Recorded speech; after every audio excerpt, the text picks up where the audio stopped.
Good evening, I'm Lauren Day. And I'm Sonica Bargo.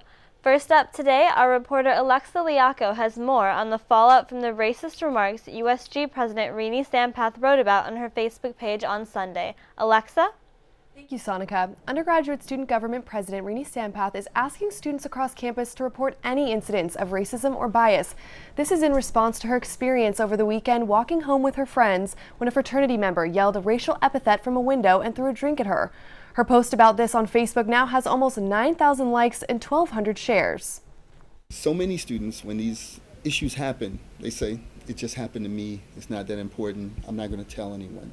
I need you to report that. Ainsley Carey, the Vice President for Student Affairs, released this letter. Co-written by Sampath, it encourages students to report instances of racism and bias on campus. He says situations like Sampath's could be stopped if more students report the incidents. If we had data that was helping us understand how frequently these things happen and what times of the year these things happen, we can do a better job. The letter tells students to fill out this bias report form, and it'll go to several committees who will handle each incident. When these incidents are reported, we act on them. And the action doesn't always result in expulsion, right?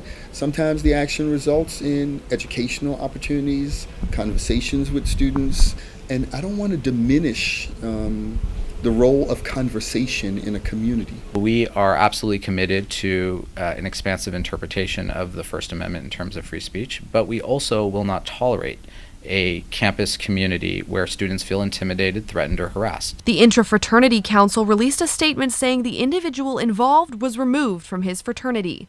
I'm very proud of this chapter for taking a very bold stand and holding that individual member accountable. I do not believe this incident represents the broader Greek community. I think there are many Greek men that are appalled by this behavior. We can't cover this up. We can't act like it didn't happen. We have to respond to it both as Trojans who are part of a Trojan family, and this is not who we are as a university. And if we don't respond to this now, it will only repeat itself. And tonight we have Rini Sampath here live with us to talk about what happened. Rini, first off, thank you so much for being here to come and talk with us. Before we talk about what has, the university administration has said, take us back to that night. We read your emotional Facebook post, but really take us back and tell us about your emotions going through that experience. Yeah, sure. First of all, thanks for having me and recognizing the importance of this issue. I think that the media coverage especially showcases the importance for us to be having these dialogues, but also seeing how we can move forward from them. So what exactly happened that night was I was walking with a group of friends when I was said this horrible thing to, and it was specifically, "You Indian piece of," was an expletive, and then there was a drink that was hurled in my direction. And it was initially very upsetting. I was in shock, and the friends I was surrounded by were incredibly supportive in consoling me.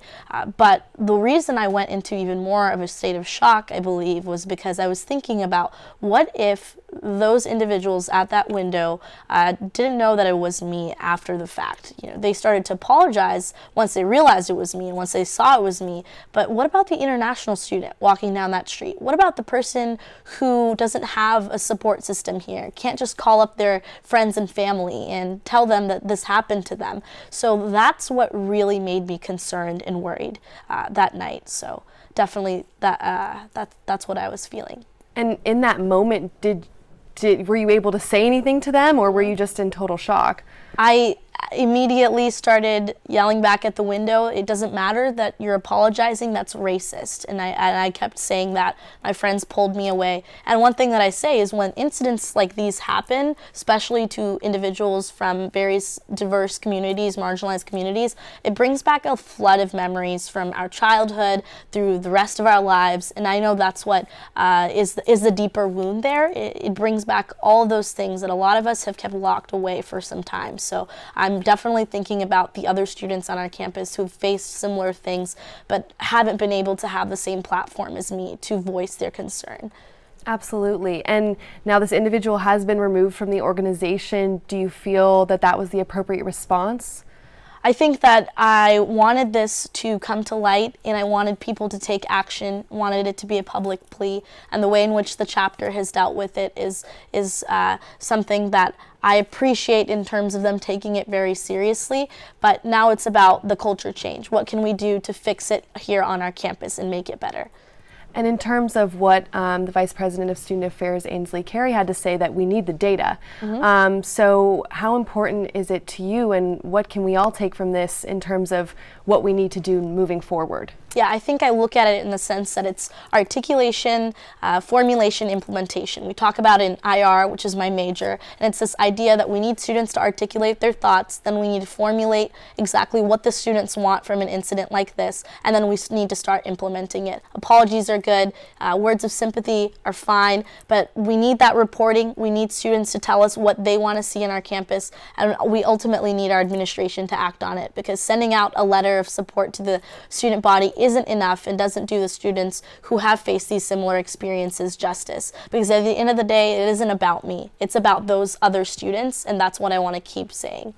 Absolutely. And I mean, you have the platform to do this, as you've said, and so what is your very next step moving forward? I think we're hosting an event next week. It's a forum on Wednesday from 5 p.m. to 6:30 p.m. in the actual forum in Campus Center, and we're inviting students to come and voice their thoughts. That's our immediate next step, but we want to come together as a student government to figure out what exactly we want to see happen. Because race relations, acceptance, these kinds of things don't change overnight, and we need as much student input as possible moving forward. So that I recognize. It's not about me. We got to make it about this community and come together. Absolutely. Well, thank you so much, Rini. We really appreciate you being here. And for more information and more interviews about race relations on USC campus, please visit our website, atvn.org. Lauren and Sonica, back to you.